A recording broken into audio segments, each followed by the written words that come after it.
La herida en mi frente todavía me dolía. Mi respiración era entrecortada después de arrastrarme fuera del auto destrozado en el fondo del barranco.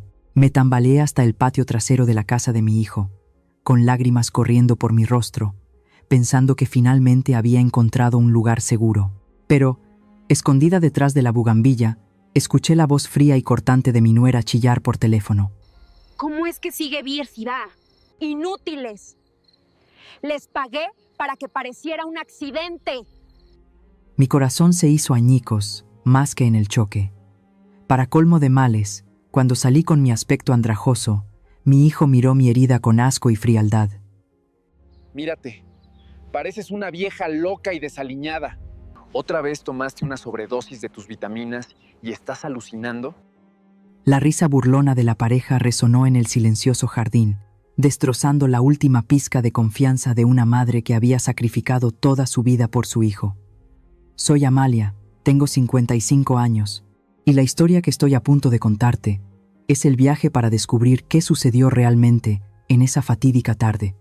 Cuando el amor familiar fue pesado en la balanza de la crueldad y la mentira, todo comenzó una tarde, mientras conducía mi vieja camioneta para entregar las últimas cajas de vino. El sol de la tarde mexicana caía a plomo sobre la sinuosa carretera de montaña, haciendo que el asfalto humeara como una sartén de aceite hirviendo.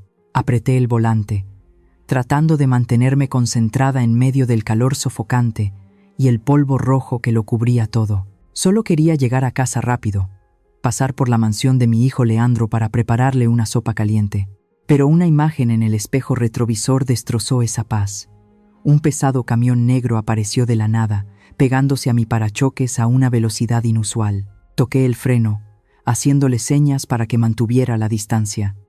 Pero en lugar de reducir la velocidad, el motor detrás de mí rugió como una bestia salvaje. Un fuerte golpe por detrás me hizo saltar. Mi cabeza se estrelló contra el reposacabezas y el cinturón de seguridad se clavó dolorosamente en mi pecho. Aterrada, miré por el espejo retrovisor. A través del cristal polvoriento, vi al conductor. Llevaba un sombrero que le cubría la cara, pero sus ojos estaban desorbitados, dementes y fríos. No había rastro de alcohol en su mirada, solo instinto asesino. No se estaba quedando dormido, me estaba cazando. El camión se abalanzó de nuevo, esta vez por el lado izquierdo, tratando de empujarme hacia el acantilado. El chirrido del metal al rozarse fue ensordecedor. Chispas volaron por todas partes. A mi derecha había un abismo profundo, donde solo esperaban rocas afiladas. La rueda derecha de mi camioneta ya pisaba la grava del borde de la carretera. El vehículo se tambaleaba violentamente como si fuera a volcar. En ese momento de vida o muerte, mi instinto de años conduciendo por caminos peligrosos se despertó.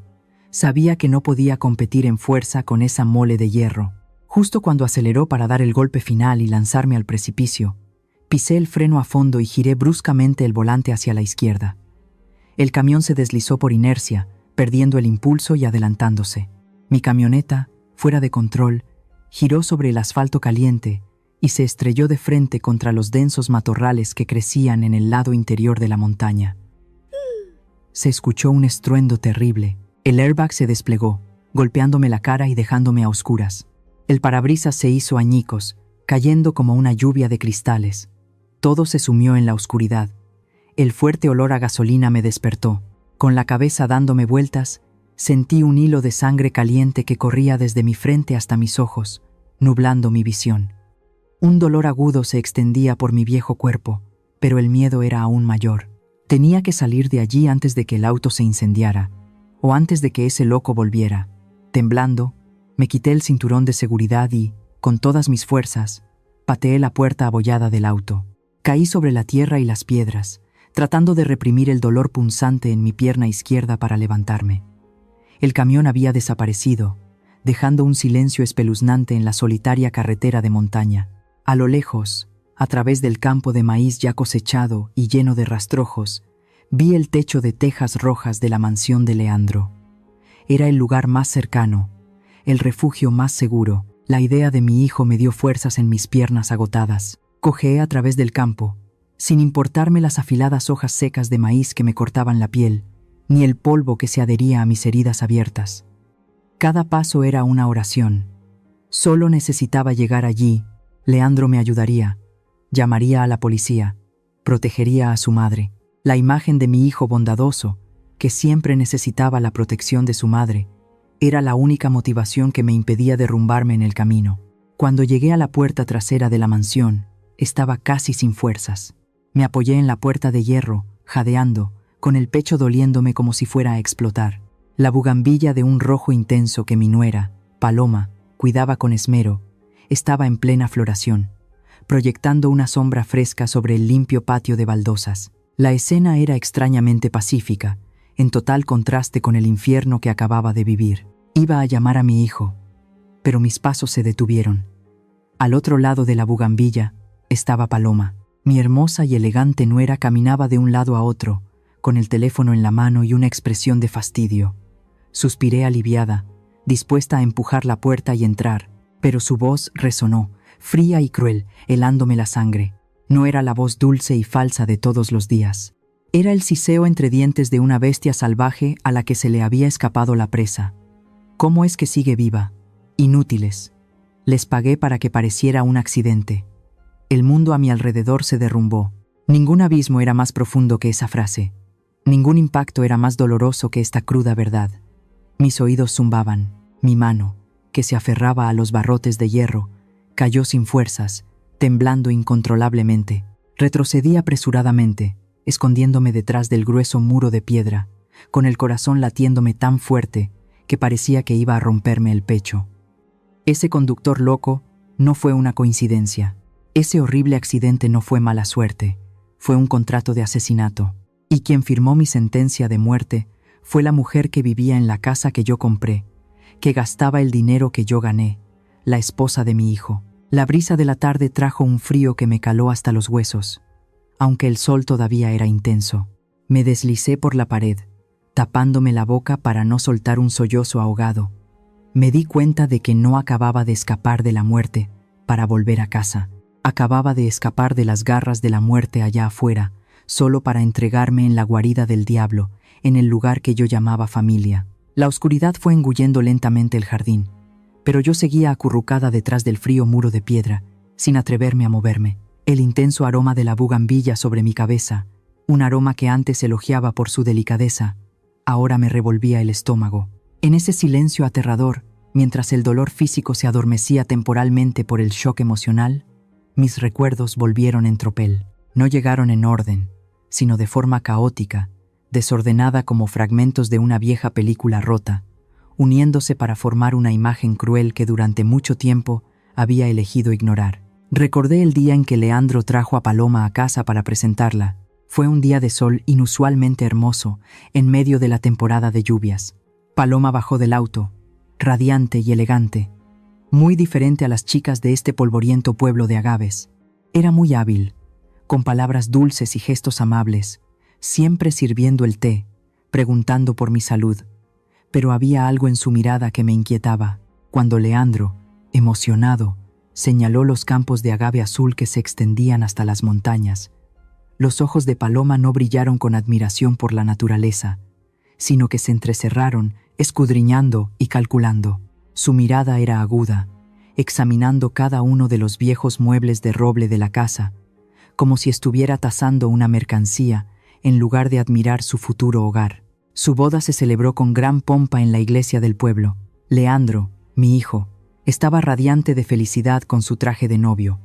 Miraba a su esposa con adoración y devoción, y Paloma, bajo el velo blanco inmaculado, tenía una sonrisa perfecta, tan perfecta que parecía industrial. En el momento de intercambiar los anillos, la vi mirar furtivamente hacia las bodegas donde se guardaba el vino añejo. En ese momento, me reprendí a mí misma por ser una suegra difícil y quisquillosa. Me dije que mientras mi hijo fuera feliz, eso era suficiente, que ya era vieja y no debía ser tan desconfiada. Pero luego, comenzaron a suceder cosas extrañas después de que se mudaron a esta mansión. Recordé las tardes de domingo cuando venían a visitarme a la antigua hacienda. Paloma siempre se mostraba como la nuera más devota de la región. Me traía pasteles, ropa nueva, y mientras yo estaba ocupada en la cocina preparando la cena, a menudo pedía permiso para subir al antiguo despacho de mi esposo para ayudar a mamá a limpiar. Después de cada una de esas limpiezas, Mis títulos de propiedad desaparecían misteriosamente. A veces era el plano del terreno del sur, otras veces el certificado de derechos de agua para el riego. Yo buscaba desesperadamente, revolviendo toda la casa. En esos momentos, Leandro suspiraba y me miraba con lástima.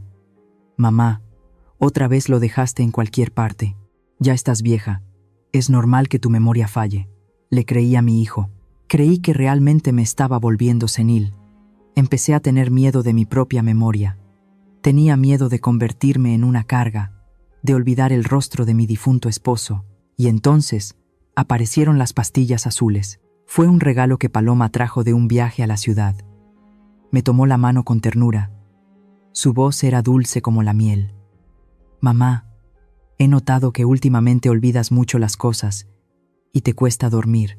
Estas son las mejores vitaminas para los nervios. Le pedí a un amigo que me las trajera del extranjero. Recuerda tomarlas todos los días. Son muy buenas para la gente mayor». Me conmoví hasta las lágrimas. Tomé esas pastillas azules todos los días con una gratitud infinita hacia mi devota nuera. Pero extrañamente, cuanto más las tomaba, más aturdida me sentía. Dormía todo el día.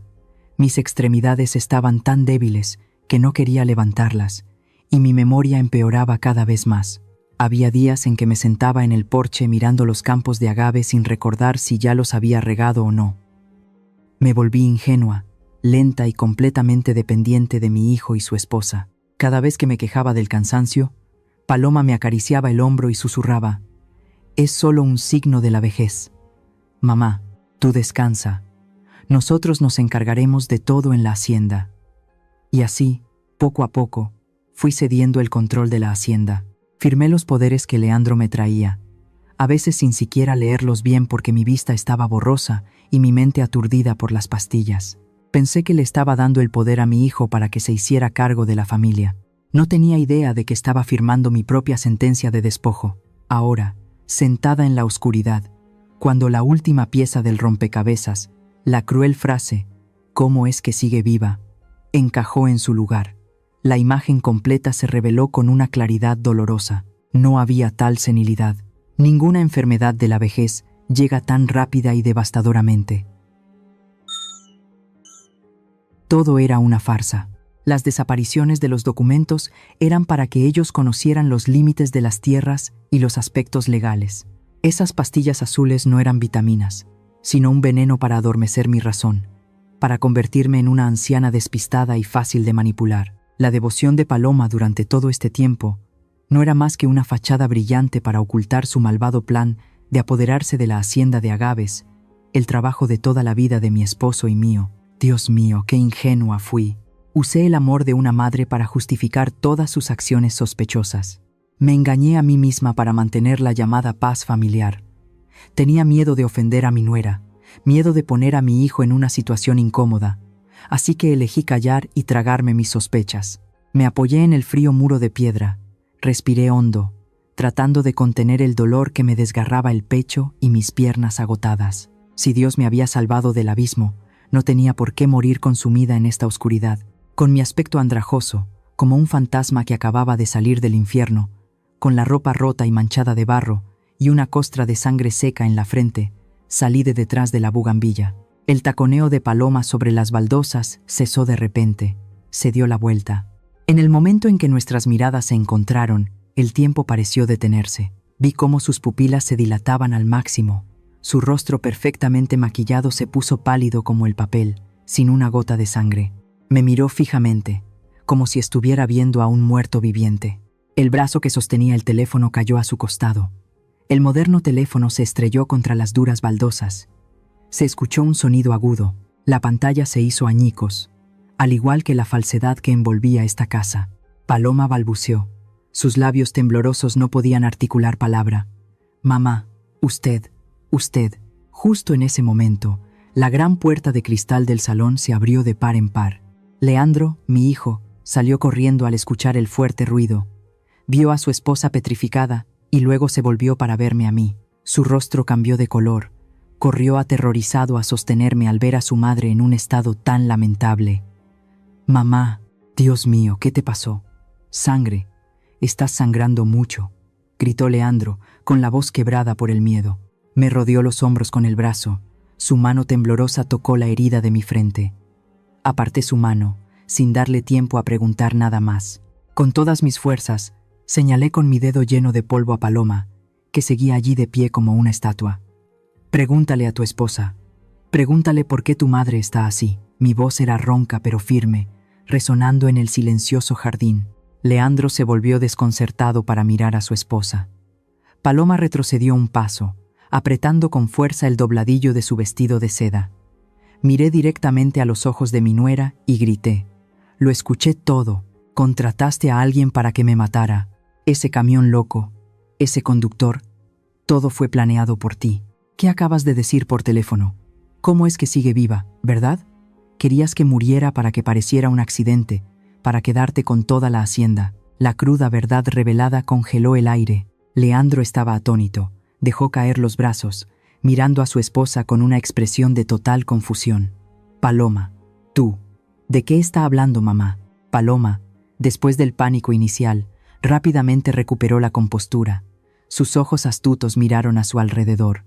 Respiró hondo y luego rompió a llorar desconsoladamente. No me contradijo. Se arrodilló en el suelo, abrazando las piernas de Leandro. Las lágrimas corrían a raudales, arruinando su maquillaje. «Leandro, tienes que creerme».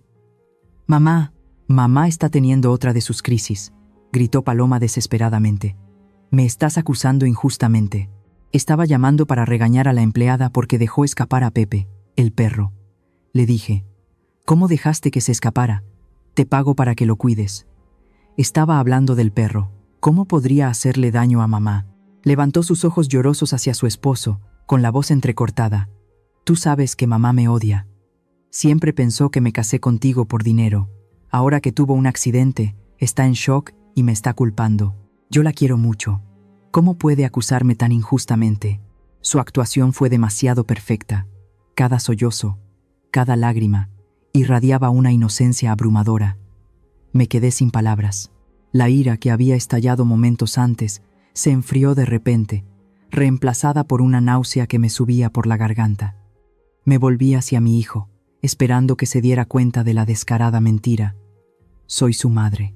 Soy la que lo dio a luz, la que lo crió con estas manos callosas. ¿No debería creerme a mí? Pero no.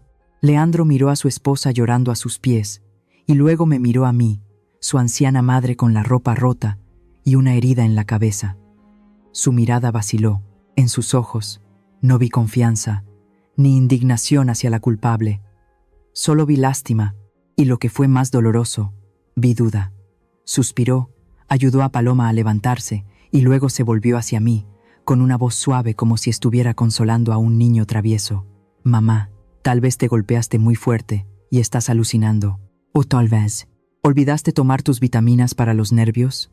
Últimamente olvidas mucho las cosas». Sus palabras fueron como una puñalada en el corazón. «Entra a descansar, mamá. Llamaré al médico. Paloma te quiere mucho. ¿Cómo podría ser eso posible? No seas tan desconfiada. Pobrecita mi esposa. Vitaminas. Esas pastillas venenosas de color azul. Mi propio hijo las mencionaba como una solución, como una prueba de la locura de su madre. Miré a Leandro. El niño pequeño de ayer ahora era un hombre tan débil y cobarde que se dejaba manipular por su esposa. En ese momento me di cuenta de que lo había perdido todo. No solo había perdido mi casa, mi tierra, sino que también había perdido a mi único hijo. El hombre que estaba frente a mí ya no era mi Leandro, sino la marioneta de Paloma. El dolor físico ahora no era nada comparado con el dolor del abandono. La profunda decepción me impidió derramar una sola lágrima más. Aparté bruscamente la mano de Leandro que intentaba tocar mi hombro. El gesto brusco lo hizo tambalearse. «No me toques», gruñí, retrocediendo. «No estoy loca, y no olvidé tomar las pastillas. Precisamente porque no tomé esa maldita medicina es que sobreviví para estar aquí y ver sus verdaderas caras». «Mamá, ¿qué estás diciendo?», balbuceó Leandro. «Apártate». Me di la vuelta y cojeé hacia la puerta principal. Sin dudarlo, no necesitaba a su médico. No necesitaba descansar en este infierno terrenal ni un segundo más. Leandro corrió tras de mí, sujetándome del brazo. «¿A dónde vas? Ya es de noche. Estás gravemente herida. Déjame llevarte adentro. Suéltame, grité. Mi mirada encendida se clavó en su rostro, haciéndolo retroceder asustado. Esta casa no tiene lugar para mí. Si me quedo, moriré de verdad. Quédate con tu esposa y tus pastillas de mentira. Saqué mi viejo teléfono del bolsillo. Mis manos temblorosas marcaron el número de un taxi. Afortunadamente, todavía funcionaba. Me quedé sola en medio de la calle principal, bajo la pálida luz de las farolas, esperando que un auto desconocido viniera a recogerme, dejando atrás la lujosa mansión y a mi hijo que me miraba impotente. El taxi se detuvo bruscamente. Subí, sin mirar atrás ni una sola vez. La puerta del auto se cerró, separándome de ese mundo falso. Apoyé la cabeza en la ventanilla, viendo pasar las hileras de agaves en la oscuridad de la noche, con el corazón vacío. Sacrifiqué toda mi vida por mi hijo, y al final me gané la etiqueta de senil, paranoica, para que pudieran manipularme fácilmente. Me pregunto, ¿alguno de ustedes ha estado en una situación tan irónica como la mía? Cuando el hijo que diste a luz elige ponerse del lado de un extraño para herir a su propia madre. Si estuvieras en mi lugar ahora, ¿elegirías aguantar y volver, o te irías con determinación para proteger la última pizca de tu autoestima? Déjenme saberlo en los comentarios. No estoy sola en esta lucha. El taxi me dejó frente a la puerta de mi vieja casa, cuando ya era muy tarde. Este era el lugar al que había pertenecido toda mi vida antes de mudarme con mi hijo, y ahora se había convertido en mi último bastión de refugio. Le pagué al conductor, abrí apresuradamente la reja. Mis manos temblorosas hacían que el manojo de llaves tintineara en el silencio. Tan pronto como entré, cerré la puerta de golpe, asegurando todos los cerrojos. Aún sin sentirme segura, arrastré el pesado armario de roble para bloquear la entrada principal. Mi corazón seguía latiendo con fuerza en mi pecho. Sentía como si miles de ojos me acecharan desde afuera, en la oscuridad de las espinosas hileras de agave. Corrí a mi habitación. Busqué debajo de la cama una larga caja de madera cubierta de polvo. Dentro estaba el viejo rifle de caza de 2 cañones que mi esposo había dejado. Nadie lo había tocado en años. El olor acre a pólvora me hizo extrañarlo profundamente. Revisé las municiones. Todavía quedaban 2 balas. Abracé el rifle con fuerza. Me acurruqué en el viejo y raído sillón del salón, sin apartar la vista de la puerta principal. Era lo único que podía protegerme en este momento, si ese conductor loco venía a buscarme. Bajo la tenue luz amarilla, traté de calmarme para buscar ayuda. La primera persona en la que pensé fue Federico. Él era el abogado de la familia desde que mi esposo vivía, un hombre íntegro y conocedor de la ley. Federico era el único que tenía una copia del testamento original y los títulos de propiedad que aún no le había entregado a Leandro. Marqué su número. Mis manos temblorosas sostenían el teléfono contra mi oído. El tono de llamada sonó una y otra vez. «Por favor, contesta, Federico», susurré en una oración, pero solo me respondió la voz automática de la operadora informando que el número no estaba disponible. Volví a llamar una segunda, una tercera vez, pero el resultado fue el mismo. Más tarde me enteré de que estaba en un viaje de trabajo en las montañas del norte, donde la señal de teléfono era intermitente. La decepción me hizo querer rendirme. Estaba completamente sola en esta lucha desigual. Justo cuando estaba más desesperada, alguien llamó a la puerta. Toc, toc, toc. Me sobresalté. Apreté con fuerza la culata del rifle. Un sudor frío me corrió por la espalda. ¿Quién podría ser a estas horas? ¿Serían ellos? ¿Paloma había enviado a alguien para silenciarme para siempre? ¿Amalia? ¿Estás en casa?» Vi la luz encendida. Una voz familiar llegó desde afuera. Solté un largo suspiro, sintiendo como si me hubieran quitado una tonelada de encima. Era Carmela. Carmela era mi vecina más cercana, mi hermana con la que iba a la iglesia todos los domingos por la mañana durante décadas. Habíamos compartido secretos de mujeres, rezado juntas a los pies de la Virgen de Guadalupe y envejecido juntas en esta tierra árida. Rápidamente, aparté el armario de madera y abrí un poco la puerta. Carmela estaba allí, sosteniendo una olla de sopa caliente envuelta en un paño de tela. Me miró con horror mi aspecto andrajoso, mi cabello revuelto y la costra de sangre seca en mi frente. «Dios mío, Amalia, ¿qué te ha pasado?», exclamó Carmela, casi dejando caer la sopa. No pude contenerme más. La hice entrar y cerré la puerta con llave. Al ver el rostro familiar y bondadoso de Carmela, el muro de defensa que había construido a mi alrededor se derrumbó por completo. Rompí a llorar, abrazándola como una niña que encuentra a su madre. Carmela. Quieren matarme. Mi nuera quiere matarme. Llevé a Carmela al sillón, sin soltar el rifle. En medio de sollozos ahogados, le conté todo. Le hablé del camión negro y agresivo en la carretera de montaña, de la mirada demente del asesino, del giro del volante que me salvó la vida. Le conté la cruel llamada telefónica de Paloma, que escuché bajo la bugambilla, y el cruel abandono de Leandro. Carmela escuchó, con los ojos muy abiertos, haciéndose la señal de la cruz una y otra vez. Me tomó la mano con fuerza. Su mano cálida me transmitió un poco de calor humano en medio de la fría noche. «No puedo creerlo», exclamó Carmela indignada. «Esa víbora». Supe desde el principio que no era una buena mujer. ¿Cómo se atreve a hacerle algo tan terrible a su suegra? Con razón la he visto últimamente con unos tipos extraños en el pueblo. La empatía y la ira de Carmela me consolaron enormemente. Al menos, en este mundo todavía había alguien que me creía, alguien que estaba de mi lado. Me sequé las lágrimas. Recuperé un poco la calma. Mi voz se volvió firme. «No me voy a quedar de brazos cruzados, Carmela. Mañana iré a la comisaría a denunciarlos. No tengo una grabación, pero tengo esto». Saqué del bolsillo un pequeño papel arrugado. En él había una serie de números garabateados que había logrado memorizar justo después de escapar del auto destrozado. «Esta es la matrícula de ese conductor», dije, con la voz temblorosa por la emoción.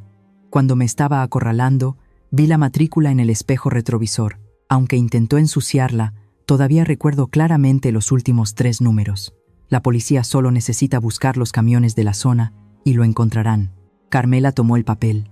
Entrecerró los ojos para ver bien los números bajo la tenue luz. Asintió repetidamente, con una expresión de determinación.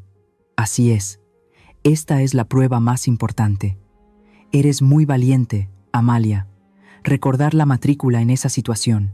Carmela dejó el papel sobre la mesa. Me acarició la mano callosa. Su voz se volvió más amable y segura que nunca. «No te preocupes. Mañana iré contigo. Iremos a ver al jefe de policía. Samuel. Es un hombre justo. Seré tu testigo. Testificaré sobre tu lamentable estado justo después de escapar de la muerte. Paloma puede tener dinero y poder, pero la justicia de Dios no la perdonará». «Gracias, Carmela». Le apreté la mano. Las lágrimas volvieron a brotar de la emoción. «Si no fuera por ti, no sé cómo habría sobrevivido esta noche. Somos amigas desde hace tantos años. No digas esas cosas». Carmela me dio una palmadita en el dorso de la mano. «Anda, come un poco de sopa para recuperar fuerzas y luego duerme. Me quedaré aquí contigo esta noche. Conmigo y este rifle de guardia, nadie se atreverá a acercarse».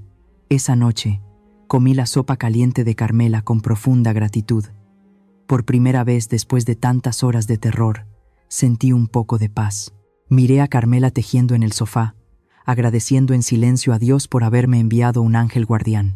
El sol abrasador de la mañana en el altiplano mexicano iluminaba el polvoriento camino que conducía al pueblo. Caminaba con una determinación nunca antes vista, de la mano de Carmela, mi única compañera en este momento. En mi bolsillo llevaba el papel con la matrícula del asesino, la prueba irrefutable que creía que sacaría al culpable a la luz.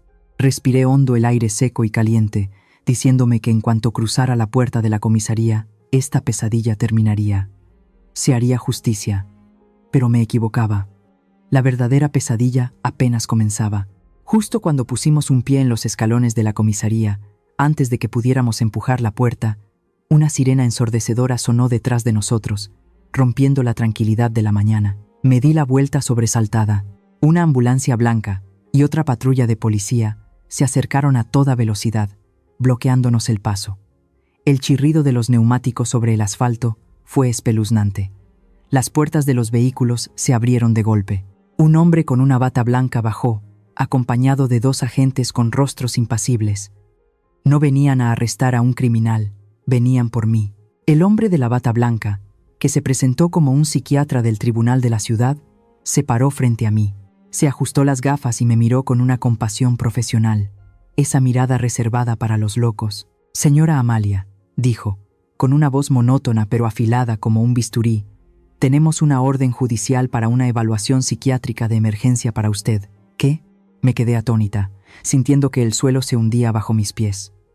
«¿Qué está diciendo?». «He venido a presentar una denuncia. Mi nuera quiere matarme». El médico negó con la cabeza suavemente. Sacó un papel con un llamativo sello rojo del tribunal y me lo mostró. «Hemos recibido un informe de su familia, específicamente de la señorita Paloma y el señor Leandro. Han proporcionado pruebas de que usted se encuentra en un estado de agitación severa, que intentó suicidarse ayer al despeñar su auto por un barranco y que actualmente representa un peligro para la comunidad con sus delirios paranoicos».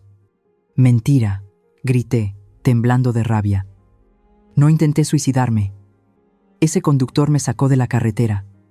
Soy la víctima». «Ese es precisamente el problema, señora», intervino el policía que lo acompañaba, con voz firme. «Su familia dice que usted siempre imagina que alguien la está persiguiendo debido a su paranoia senil. Para garantizar su seguridad y la de quienes la rodean, el tribunal ha decidido suspender temporalmente sus derechos civiles y su autonomía. Debe acompañarnos a un centro de evaluación médica». Se acercaron. 2 corpulentos enfermeros con uniformes blancos se prepararon para sujetarme. La sensación de estar acorralada me dejó sin aliento. Convirtieron a la víctima en la culpable. Mi milagrosa supervivencia en el acto de una loca. En mi desesperación, me volví hacia Carmela, que había estado de pie detrás de mí todo este tiempo. Ella era mi testigo. Ella había escuchado mi historia, había visto mi sufrimiento. «Carmela, por favor», le agarré el brazo, con la voz quebrada por la urgencia. «Diles la verdad. Tú sabes la verdad. Sabes que no estoy loca. Háblales del camión, de lo que viste anoche». Carmela esperaba una defensa firme. Esperaba que mi hermana de la iglesia de tantos años me defendiera de esta injusticia. Pero Carmela no me miró. Bajó la cabeza, dio un paso atrás y suavemente apartó mi mano de su brazo, como si estuviera quitando algo sucio. Ese gesto fue más cruel que cualquier insulto. Y entonces, mi mirada se detuvo en las manos de Carmela. Sus manos, generalmente ásperas por la jardinería, ahora acariciaban un bolso de cuero negro brillante. Era un bolso de diseñador caro, nuevo, que todavía olía a cuero. El broche dorado brillaba bajo el sol, deslumbrándome. Conocía bien la situación de Carmela. Vivía de una pequeña pensión, y ni ahorrando toda su vida podría permitirse un bolso así. En ese instante, el tiempo pareció detenerse. El latido de mi corazón pareció ahogar todos los demás sonidos a mi alrededor. Lo entendí todo. No fue una coincidencia. Ninguna bondad llega de forma natural en medio de la noche. Carmela me había traicionado. Anoche, cuando vino a visitarme, no fue por amistad vecinal. Vino a espiar. Escuchó todo mi plan. Vio el papel con la matrícula y, lo más importante, me localizó para informar a Paloma. El bolso en su mano era el precio de mi libertad. Paloma la había sobornado, convirtiendo a mi mejor amiga en una informante. «Carmela», susurré, con la voz rota. «¿Por qué?». Carmela no levantó la cabeza, pero vi que sus hombros temblaban ligeramente. Murmuró algo entre dientes, tal vez una oración o una disculpa tardía, y luego se dio la vuelta y se alejó rápidamente hacia la acera, dejándome sola en medio del cerco de batas blancas e impasibles. «Llévensela», ordenó el médico. 2 enfermeros se abalanzaron para sujetarme. Luché, grité los nombres de Leandro, de Paloma, maldije esta vil traición, pero la fuerza de una anciana que acababa de sufrir un accidente no era rival para ellos. Una aguja fría se clavó en mi brazo. El potente sedante se extendió rápidamente por mis venas. Mi cabeza daba vueltas, mis párpados pesaban como plomo. La imagen del cielo azul de México se volvió borrosa, distorsionada. Me metieron en la ambulancia. La puerta se cerró de golpe, encerrándome en la oscuridad. No me llevaron al hospital. La ambulancia se dirigió directamente a la mansión de Leandro. Me llevaron a la antigua habitación de invitados del primer piso, que había sido convertida en una celda de lujo. Las ventanas estaban clavadas y reforzadas con rejas recién soldadas. Todos los objetos afilados habían sido retirados. Me quitaron el teléfono. La habitación apestaba a desinfectante y a nardos, la flor que más odiaba porque me recordaba a los funerales. 2 enfermeras desconocidas, corpulentas y taciturnas, Vigilaban la puerta día y noche. Su trabajo no era curar mis heridas, sino obligarme a tomar puñados de pastillas de colores a sus horas y asegurarse de que no pudiera salir de la habitación. Me dejé caer en la cama. El sedante paralizaba mi cuerpo, pero no podía apagar el odio que ardía en mi alma. Miré el techo blanco, sintiendo como si una mano invisible me estuviera apretando el cuello, impidiéndome respirar. Impotente, desesperada, había caído en la trampa perfecta que mi nuera había tendido. Una trampa tejida con dinero, leyes y la traición de mis seres más cercanos. La puerta se cerró de golpe, convirtiendo la habitación en una prisión de lujo. Pero lo que más me heló la sangre no fue la orden judicial, ni los guardias que vigilaban afuera, fue la cabeza gacha y la mirada esquiva de Carmela, mi hermana de la iglesia de tantos años, la persona en la que confié mi vida. Al final no pudo resistir el peso del dinero y la codicia. Pensé que a mi edad, cerca de la tumba, la lealtad era lo más valioso. ¿Me equivoqué? ¿Y ustedes, alguna vez han confiado plenamente en alguien, solo para recibir una puñalada por la espalda tan dolorosa como esta? Compartan sus historias en los comentarios. El tiempo en esta celda de lujo pasaba de forma monótona e indefinida. El día era como la noche, solo rodeada por la luz blanca de las lámparas y el fuerte olor a desinfectante. Pero en contraste con mi apariencia demacrada y ausente, que deliberadamente mostraba a las enfermeras, mi mente estaba más alerta que nunca. Cada vez que la enfermera regordeta de rostro impasible me traía las medicinas, yo abría la boca obedientemente, dejaba que la pastilla azul se deslizara y luego fingía tomar un gran sorbo de agua.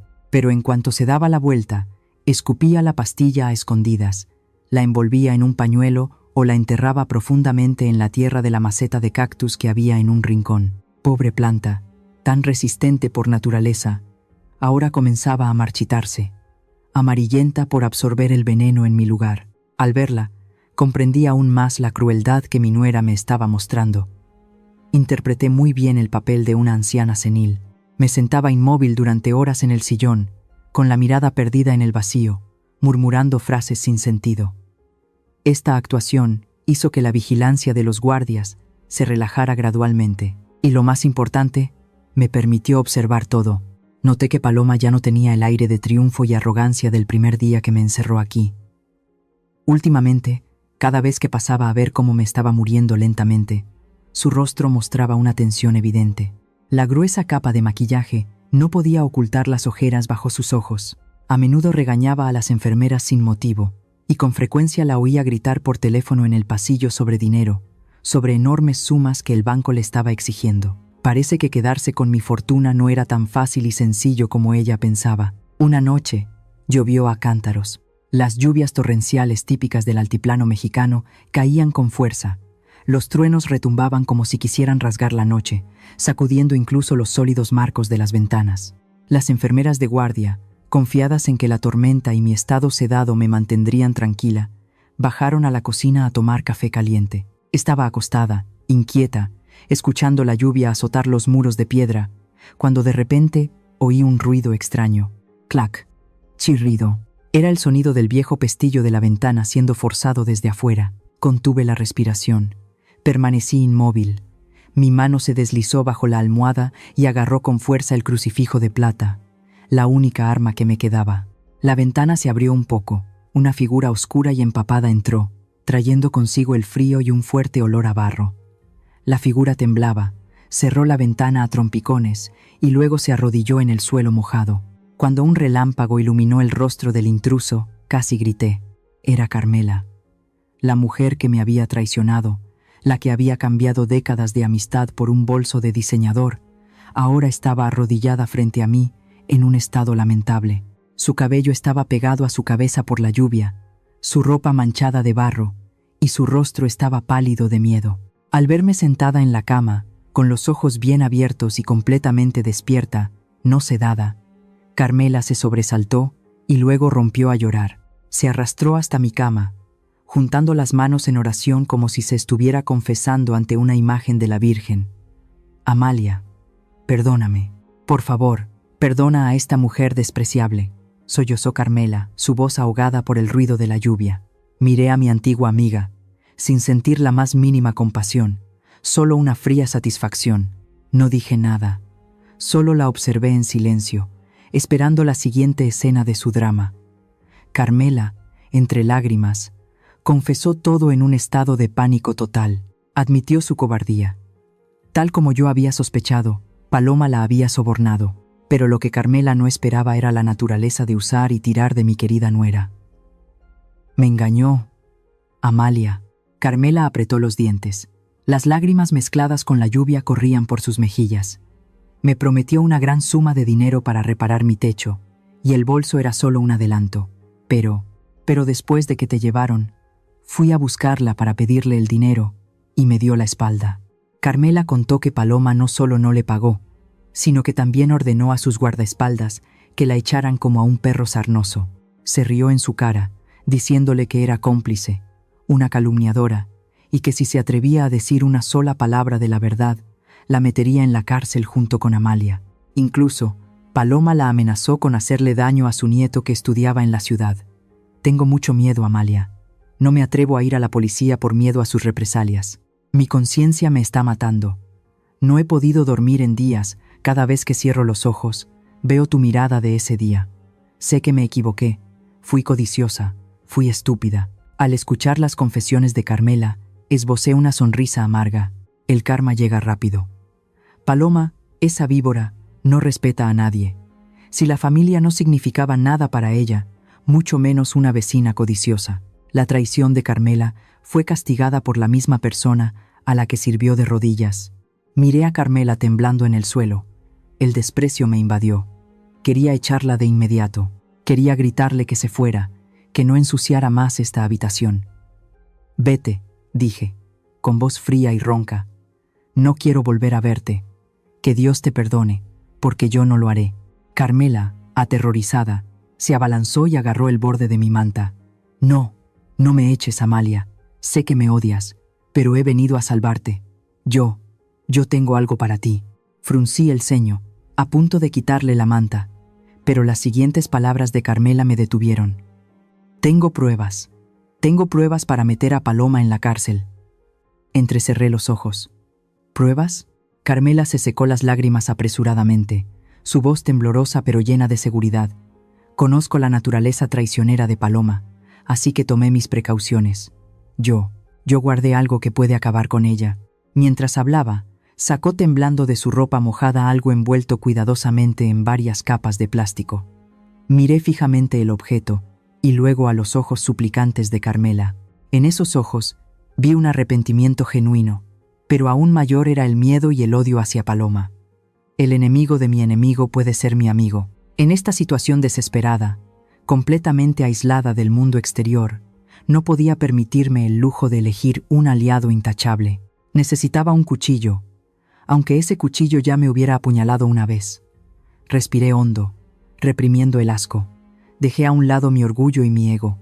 En este momento, ya no era la Amalia amable e ingenua. Era una madre luchando por recuperar su vida y su honor. Lentamente, extendí la mano. Mi voz se volvió firme y autoritaria. Está bien, Carmela. Levántate. Si de verdad quieres enmendar tu error, dámelo. Pero recuerda bien, si me traicionas una vez más, te arrastraré conmigo al infierno. Carmela asintió repetidamente. Con manos aún temblorosas por el frío y el miedo, me entregó un objeto envuelto con esmero en un viejo pañuelo bordado con flores. Era su viejo teléfono móvil. La pantalla tenía algunas grietas. La carcasa de plástico estaba rayada. Pero en este momento, para mí, era más valioso que cualquier diamante. Yo lo grabé todo. Amalia, susurró Carmela, sin atreverse a mirarme a los ojos. Sabes que soy muy precavida. Cuando Paloma vino a buscarme, me dio dinero y me pidió que te vigilara. Temí que después me traicionara. Ella es de la ciudad, astuta, y yo solo soy una anciana de pueblo. Tenía miedo de que me culpara, así que cada vez que me llamaba para darme órdenes o amenazarme, grababa la conversación a escondidas. Tomé el teléfono, sintiendo el calor que aún quedaba de la mano de Carmela. Resulta que la desconfianza y el miedo de los mezquinos a veces pueden ser la salvación de los inocentes. Abrí la carpeta de grabaciones. Apareció una larga lista de llamadas, todas con el nombre de señorita Paloma. Respiré hondo y presioné el archivo más reciente. Una voz familiar resonó, rompiendo el silencio de la habitación. Era la voz de Paloma, pero no la voz dulce y falsa de todos los días, sino la voz chillona, áspera y malévola que había escuchado bajo la bugambilla. «¿Qué estás haciendo que tardas tanto, Carmela? Te dije que vigilaras a esa vieja las 24 horas del día. Cuando esté muerta, te pagaré el resto del dinero para que arregles tu casa». Apreté el teléfono con fuerza. Reproduje otro fragmento. «Ese médico ya recibió mi dinero. Le escribirá un diagnóstico de esquizofrenia paranoide a la vieja. Tu trabajo es actuar bien el papel de la vecina afligida. No dejes que nadie sospeche. Si abres la boca, enviaré a Iván a visitarte. Ya sabes lo buen conductor que es. Casi manda a la vieja al barranco. También puede hacer lo mismo contigo». La sangre me hirvió. Cada palabra de Paloma era como una daga envenenada clavada en mi corazón. No solo quería matarme, sino que también había sobornado a un médico, amenazado a un testigo y montado un escenario perfecto para hacerme pasar por loca. Escuché la grabación de su conversación con el conductor, Iván. Su voz era escalofriantemente fría. «Choca de frente. Haz que parezca un accidente por pérdida de control. Asegúrate de que esté muerta antes de irte». Apagué el teléfono y se lo devolví a Carmela. El temblor de la ira había desaparecido, reemplazado por una calma aterradora. Mi corazón, ya destrozado, ahora estaba remendado con una capa de acero frío. Ya no era la Amalia débil que lloraba y suplicaba compasión. Era la dueña de esta hacienda, y cobraría cada una de las deudas. «Lo hiciste bien, Carmela», dije, con voz grave y firme. «Guarda bien este teléfono. Es el seguro de vida para ambas». Esa noche no dormí. Carmela y yo planeamos el día siguiente. Ella se escondería en el gran armario de roble del rincón, esperando la oportunidad de ayudarme a contactar con el mundo exterior. A la mañana siguiente, en cuanto los primeros rayos de sol se colaron por la ventana enrejada, las enfermeras cambiaron de turno. Aprovechando que la enfermera de la noche se iba cansada y la nueva aún no había revisado bien, Carmela salió sigilosamente del armario. Me dio el teléfono. Marqué el número de Federico. Esta vez, el teléfono sonó solo 2 veces antes de que alguien contestara. Federico al habla. Su voz grave y confiable resonó. «Federico, soy yo, Amalia. No preguntes nada, solo escúchame». «Estoy en peligro», dije rápidamente, sin apartar la vista de la puerta de la habitación. Hubo un segundo de silencio al otro lado de la línea, y luego su voz se volvió urgente. «¿Amalia? Me enteré del accidente y de que estabas enferma. Acabo de llegar. Iba a visitarte esta mañana, pero los guardias me detuvieron. ¿Qué está pasando?». Le conté la situación brevemente, sin omitir ningún detalle. Luego puse el altavoz y reproduje la grabación de Paloma para que Federico la escuchara. Al terminar, Federico exclamó indignado: «Dios santo, qué vil. Amalia, cálmate. Actuaré de inmediato. Tengo un viejo amigo, el inspector de policía Samuel, uno de los pocos hombres honestos de este pueblo. Con esta prueba podemos darle la vuelta a la situación. Haz lo que tengas que hacer, Federico. Arresta a ese conductor. Se llama Iván». Paloma lo mencionó en la grabación. «Entendido. Aguanta un poco más. Cuídate, Amalia». La llamada terminó. Carmela se metió rápidamente en el armario al oír pasos en el pasillo. Escondí el teléfono bajo la almohada. Me acosté, me tapé hasta el pecho y fingí estar profundamente dormida. Las siguientes horas transcurrieron en una espera tensa y asfixiante.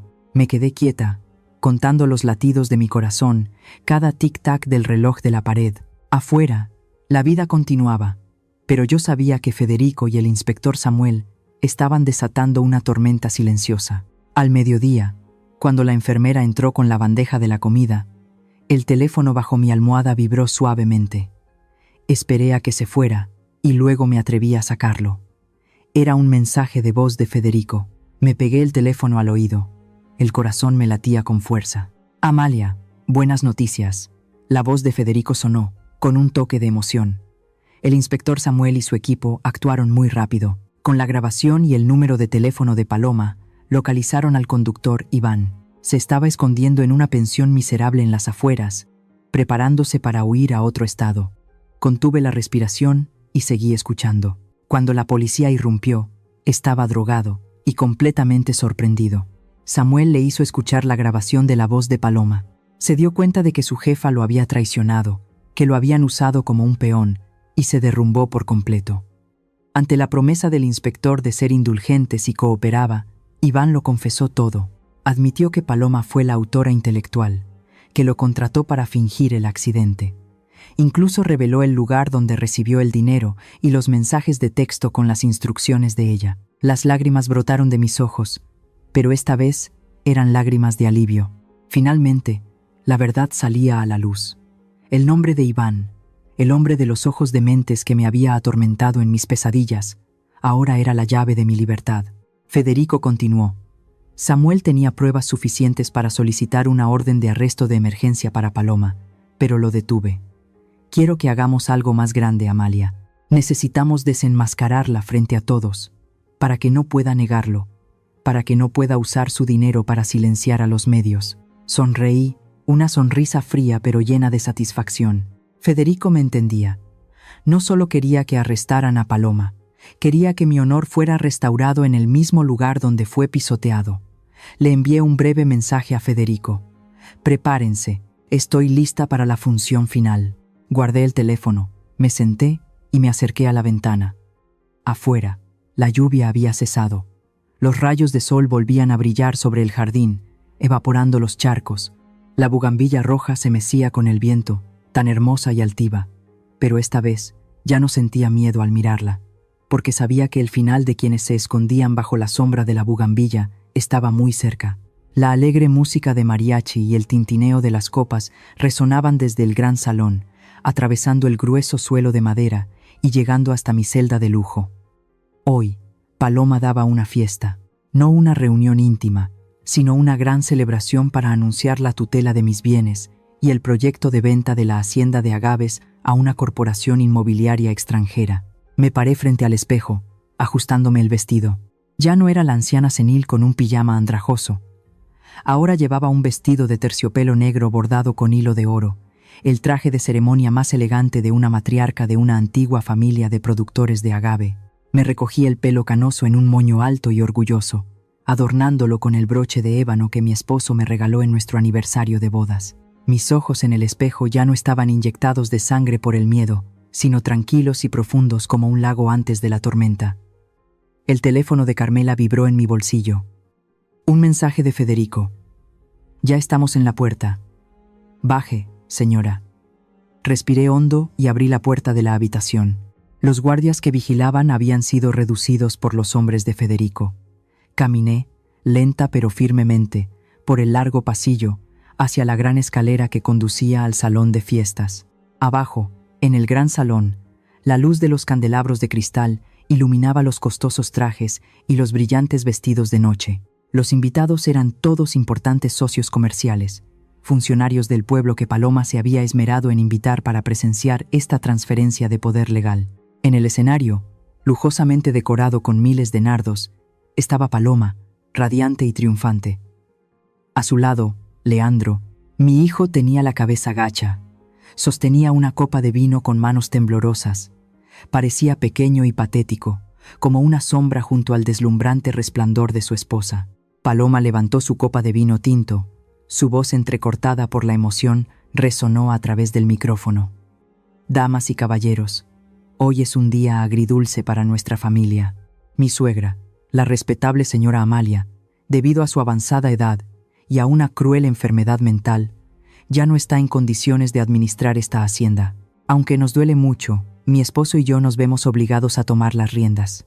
Hizo una pausa, secándose una lágrima falsa, y luego continuó con voz decidida. Para asegurarnos de que mi madre reciba el mejor tratamiento posible, hemos decidido vender una parte de las tierras. En ese momento, le hice una seña a los hombres de Federico. La pesada puerta de roble del gran salón se abrió de par en par. Una ráfaga de aire frío entró, apagando las velas de las mesas. Todas las miradas se dirigieron a la entrada principal. Entré, no agaché la cabeza, no me encogí. Caminé con la cabeza en alto, mi vestido de terciopelo negro rozando ligeramente el suelo de mármol con autoridad. A mi lado no iban médicos ni enfermeras, sino el abogado Federico con un grueso maletín de documentos en la mano, y el inspector de policía Samuel con su impecable uniforme, la mano apoyada casualmente en la funda de su pistola. El bullicio se silenció de repente. La música se detuvo. Solo se oía el eco de mis pasos, marcando un ritmo constante en el silencio mortal de la sala. Paloma palideció. La copa en su mano tembló, derramando vino que manchó su vestido blanco inmaculado como una mancha de sangre. Balbuceó. El micrófono en su mano emitió un chillido agudo. «Usted, ¿qué hace aquí? Seguridad. ¿Dónde está la seguridad? ¿Cómo la dejaron salir?» Se volvió hacia Leandro y le gritó. «¿Qué estás haciendo? Lleva a tu madre a su habitación ahora mismo. Está teniendo una crisis». Leandro levantó la vista y me miró, pero al encontrarse con la fría mirada de su madre, se encogió y retrocedió un paso, completamente paralizado. No le dirigí ni una sola mirada a Paloma. Subí directamente al escenario, frente a cientos de ojos atónitos. Los guardias de seguridad intentaron detenerme, pero el inspector Samuel levantó la mano para detenerlos. La autoridad de la policía impidió que nadie se moviera. Paloma entró en pánico. Se abalanzó para quitarme el micrófono, pero yo fui más rápida. Se lo arrebaté de las manos y la empujé hacia atrás con una fuerza que ni yo misma sabía que tenía. Me paré en medio del escenario, mirando a la multitud de abajo, a los que esperaban ver un buen espectáculo. No grité, no insulté. Mi ira se había solidificado en un bloque de acero frío. «Disculpen por interrumpir la fiesta». Mi voz resonó, grave y clara, sin temblar. «Mi nuera tiene razón. Hoy es el día de la verdad, pero no la verdad sobre mi enfermedad, sino la verdad sobre su carácter». Dicho esto, saqué el viejo teléfono de Carmela y con calma conecté el cable al sistema de altavoces del salón que Federico ya había preparado. Paloma pareció reconocer el teléfono. Su rostro se quedó sin sangre. Intentó abalanzarse para arrancar el cable. «Apáguenlo, no la escuchen, está loca». Pero Samuel se interpuso rápidamente. Su mirada afilada era una advertencia. Presioné el botón de reproducción. Toda la sala contuvo la respiración. Un sonido de estática se escuchó por un momento, y luego la voz venenosa y chillona de Paloma resonó desde los 4 altavoces, tan clara como si estuviera gritando al oído de todos. «Esa vieja es más dura que una cucaracha». Le dije a Iván que la matara. Los murmullos comenzaron a escucharse abajo. Paloma se quedó petrificada, se tapó la cabeza con las manos, sacudiéndola como si quisiera negar ese sonido. La grabación continuó, cruel y cruda. «Vigílala de cerca. No dejes que se comunique con nadie. Cuando venda la tierra, te daré el resto del dinero para que arregles tu casa. Tenemos que hacer que parezca que está realmente loca. Asegúrate de que se tome las pastillas a tiempo. Ese medicamento le atrofiará el cerebro rápidamente». Cada palabra era como una bofetada en la cara de los elegantes invitados presentes. Miraron a Paloma con asco y miedo. Los socios comerciales comenzaron a negar con la cabeza, a susurrar y a dirigirse hacia la puerta.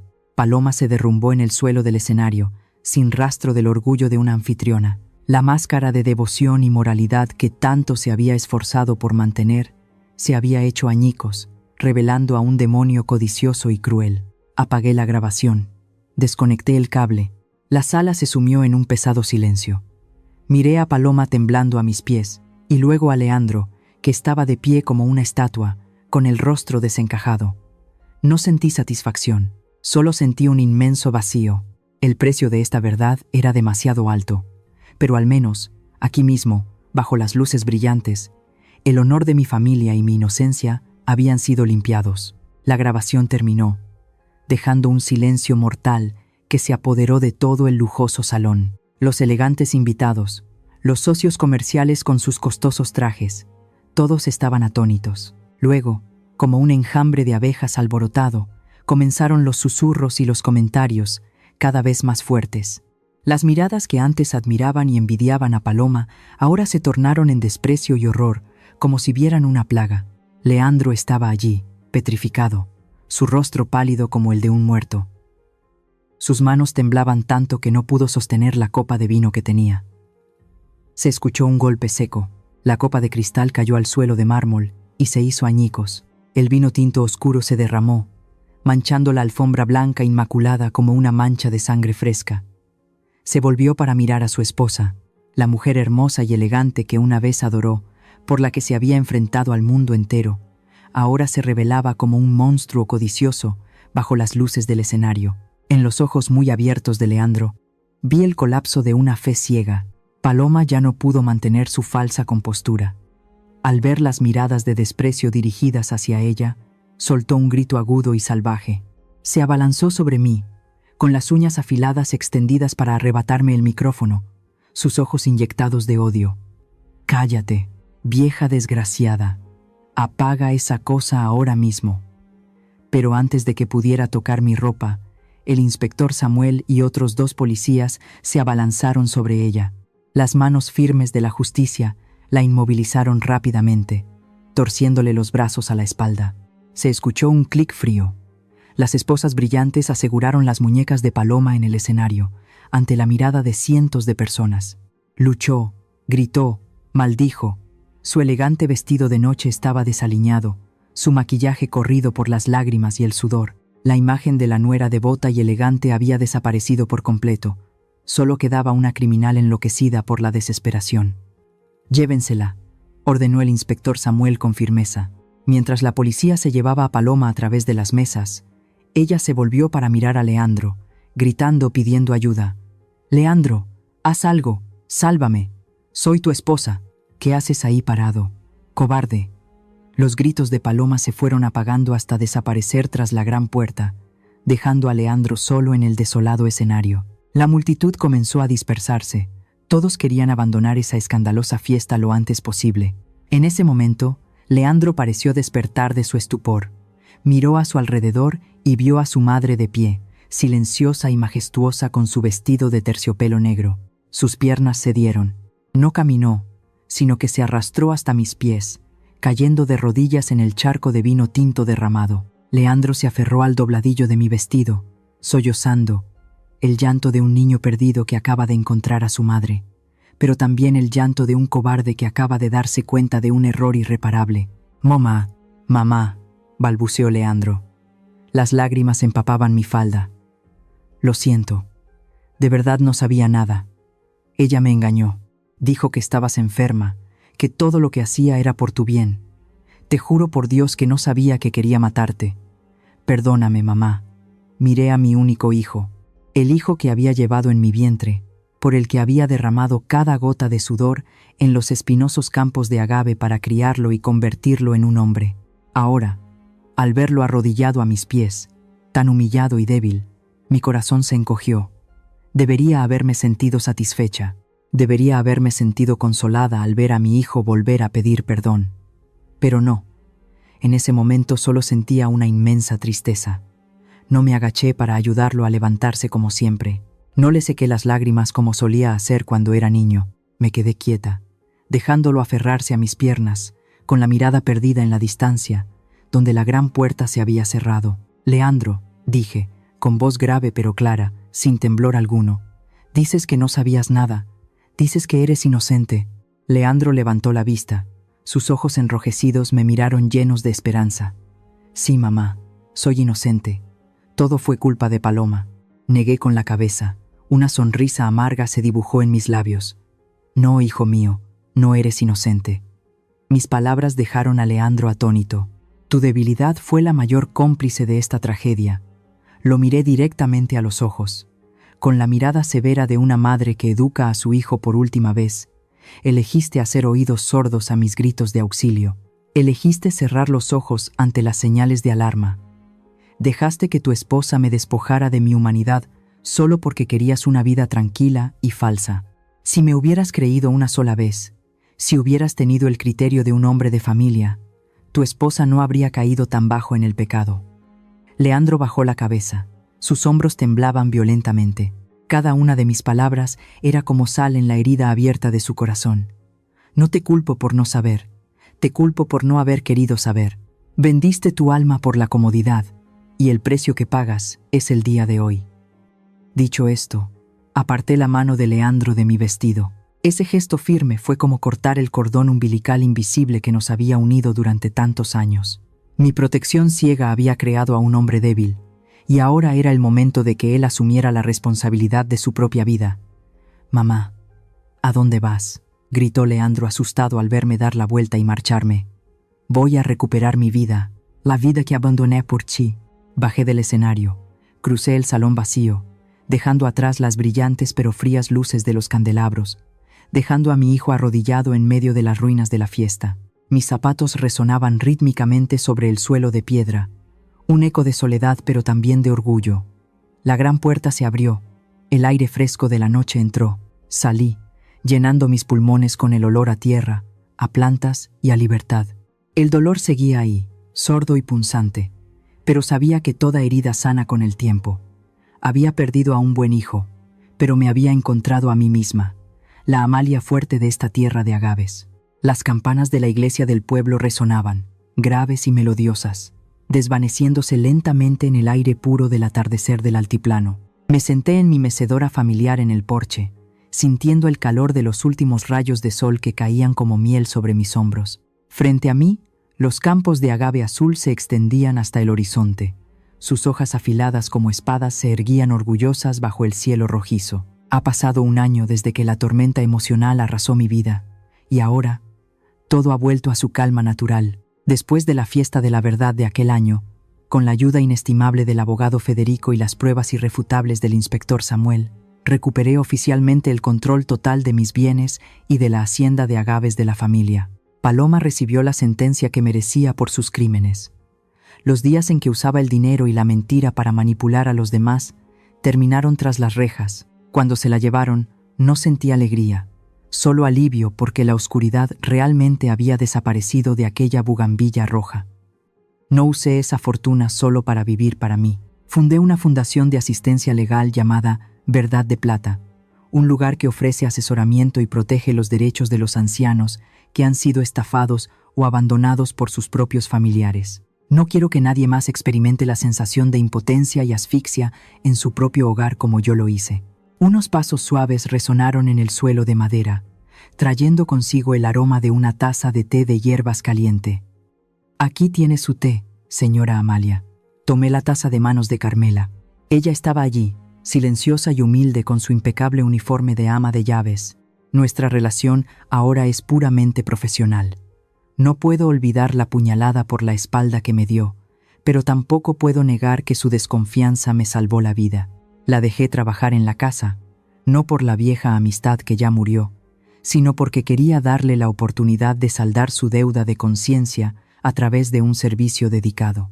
Hablamos poco del pasado, solo lo necesario para el día a día. Esta distancia es una barrera necesaria para proteger mi alma. A lo lejos, en la destilería donde se oía el ajetreo de los motores, vi la figura de un hombre fornido cargando pesados sacos de materia prima. Era Leandro. Mi hijo no fue a la cárcel porque no había pruebas directas de su participación en el plan de Paloma, pero tomé una decisión firme. Le corté toda ayuda financiera y lo desheredé hasta que demostrara su valía. Actualmente, Leandro trabaja como obrero en la destilería de su propia familia. Está aprendiendo a trabajar con sus manos, a valorar cada peso ganado con sudor y lágrimas, en lugar de vivir de la explotación de su madre. A veces, desde lejos, mira furtivamente hacia el porche donde me siento, con una mirada llena de arrepentimiento y anhelo de perdón. Todavía lo quiero, porque es mi carne y mi sangre, pero entiendo que si cedo ahora, volveré a matar su crecimiento como persona. Dejarlo valerse por sí mismo es la mayor misericordia que puedo ofrecerle. Tomé un sorbo de té amargo y sentí una paz extraña. Aprendí la lección más cara que la vida puede dar, una lección que a los 55 años realmente he asimilado. Me di cuenta de que ser madre no significa renunciar a una misma, y el sacrificio no significa dejar que otros pisoteen tus límites personales. Sentada en medio del resplandeciente atardecer, quiero compartir estos pensamientos con todos, como un mensaje de una mujer que ha resurgido de las cenizas de la traición. A todos los padres y madres que siempre consideran a sus hijos como el centro de su universo, por favor, recuerden que el amor más grande no es la protección ciega, ni dar todo lo que tienen hasta quedarse sin nada para defenderse. Protegerse a sí mismos y establecer límites personales claros no es egoísmo. Es la forma de preservar su dignidad y enseñar a sus hijos a respetar a los demás. Nunca firmen papeles que no entiendan, y nunca dejen que nadie, ni siquiera el hijo que dieron a luz, les quite su autonomía. Solo pueden proteger a los demás cuando ustedes mismos están firmes sobre sus propios pies. A los hijos que ya tienen su propia familia, Su papel es el de un equilibrista. Su pequeña familia es el hogar que deben cuidar. Pero la familia de origen, donde están sus padres ancianos, es la fuente de la vida. No ignoren el dolor de sus padres por complacer a su pareja o por su propia debilidad. La lealtad a la pareja nunca debe construirse sobre la falta de respeto y la crueldad hacia quienes les dieron la vida. Un buen esposo o una buena esposa nunca les pedirá que elijan entre ellos y su madre. Sean conscientes para no convertirse en cómplices silenciosos de planes codiciosos. Sobre la codicia y la naturaleza humana, he visto cómo destruye una familia más rápido que cualquier tormenta. El dinero y el estatus son solo cosas materiales, pero si dejan que les ciegue, los convertirán en monstruos solitarios. Paloma lo tenía todo, pero su codicia sin límites la hizo perder su libertad y su honor.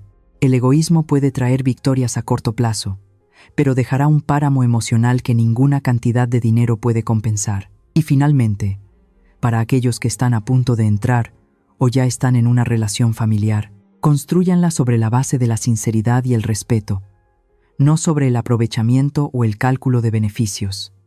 Mírense a los ojos con comprensión, no miren sus bolsillos para valorar el afecto familiar. Una familia solo es verdaderamente un hogar cuando cada miembro se siente seguro y amado por lo que es. La oscuridad bajo la bugambilla roja de aquel entonces ha desaparecido por completo. Ahora, frente a todos, está una Amalia independiente y orgullosa.